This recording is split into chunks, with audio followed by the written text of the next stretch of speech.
At ayun nga ako, nagbabalik ang inyong lingkod, Carlo Mendez TV. Kabayan, at ang pag-uusapan natin ngayong gabi, itong mainit-init pa na issue tungkol ito sa pagbati ni Yorme kay Tito Sen sa kanyang birthday kanina dyan sa A80 sa TV5. Ayan. So kung ako tatanungin mga kabayan, wala naman humasama sa greetings niya. Kasi lahat naman ng tao pwedeng bumati sa gusto nilang batiin. The thing there is that yung timing ba? Hindi angkop ang timing doon sa panahon ng pagbati niya because dahil nga nag-exchange ng parinigan, no? And may issue pa itong kampo ng Tape Incorporated between dito sa TVJ, no? May nangyayari hindi maganda talaga, no? May issue kasi, so ang timing is hindi maganda. So talagang magkakaroon siya ng negative impact doon sa mga televiewers natin. Ayan. Kaya samot-sari ho ang mga lumalabas na mga komento. Yung iba nagsasabi na plastic daw si Yorme. Matapos magparinig ni Yorme daw, ayan, bakit biglang bumati-bati, ganyan. Anyway, mga punto de vista ng mga kababayan natin yan. So, opinion nila yan eh. Yan ang nararamdaman nila. So, we have to respect that. Basta sa akin ang sinasabi ko, ang timing lang nga. Kaya siguro nagkaganyan ang reaction because yung timing hindi pa naaangkop doon sa sitwasyon kasi nga kasalukuyan sila may issue, no kabayan. Ayan. And isa pa, ma-recall lang natin ito na ngayon ko lang nalaman na naibenta pala itong Divisoria Public Market ng 1.4 billion pesos nung kasalukuyan na si Yorme Isko Moreno ang nakaupo bilang mayor diyan sa Manila. Okay. To be exact is ang presyo ng pagbenta is 1,446,966,000. Ayan ho ang 1.4 billion pesos. So and nalaman ko rin ho na nagkaroon pala ito ng kaso si Isko Moreno, may nagsampa sa kanya ng anti-graft case diyan sa Office of the Ombudsman. Ayan.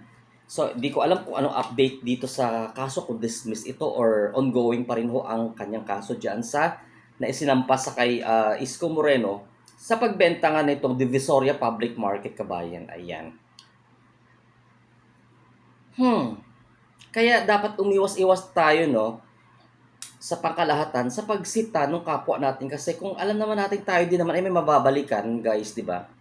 Na halimbawa may mga nasisilip din sa atin kasi wala namang perpektong tao, lahat naman may mga baho, pati nga ako mabaho kilikili ko ngayon.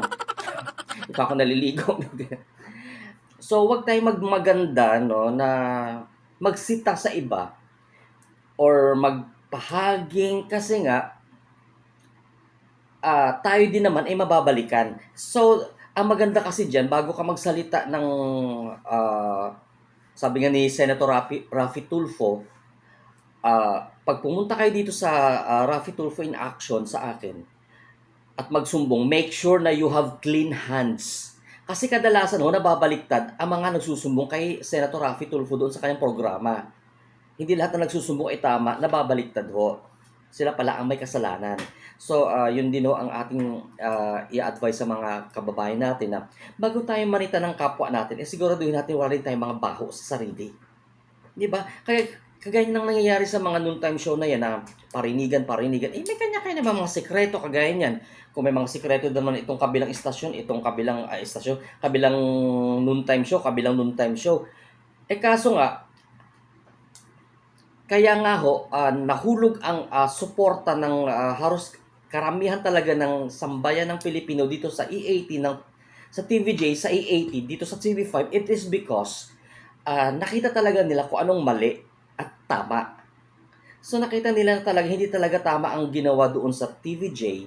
So talaga ang full support ng tao doon talaga napunta sa TVJ at sa buong legit Labarcads. Ayan. Ha? Ito pa, isa pa. Ito, may post itong Lionheart. Oo. Na noong August 24 daw, according sa Nielsen Philippines, ayon sa Kantar, ha? Kantar Philippines, noong August 24 daw, ang It's Showtime daw nakakuha ng 8.4% na ratings. Ang Itbulaga ng Tape Incorporated, 7.4 at ang E80 ng CB5, 5.1. Marami nga itong mga vloggers na nagsasabi na Kantar, anong kantarantaduhan ito? Anong kantarantaduhan ito?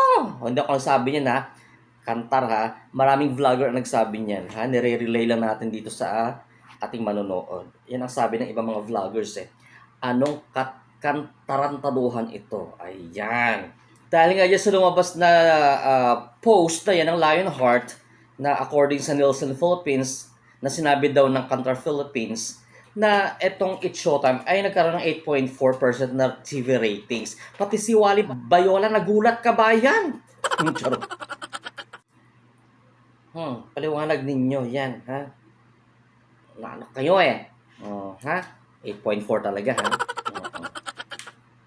So, yun lamang ho ang ating update sa inyo kabayan. So, sana magiging okay ang takbo sa ano kasi sa takbo ng business, no? Kasi negosyo itong TV show. Sa takbo ng negosyo ng E80, ng TVJ Production dyan sa TV5, talagang palong-palo sila sa revenue. May konting idea lang tayo. Ang bayad sa pag-advertise dyan sa TV5, lalo-lalo na dyan sa may, pag naglagay ka ng ads dyan sa E80 ng TVJ sa TV5, nasa around 444,000 sa isang commercial, ha? 444,000. So, kung ilan sila? 100 plus, sabihin natin 102. Ayan sa inyong screen ang total. Ganyang kalaki ang kinikita ng E80 ng TVJ dyan sa TV5 every day. Ayan ho, ha? Kasi mas mababa ang advertisement, ang payment ng advertisement dyan sa TV5 eh.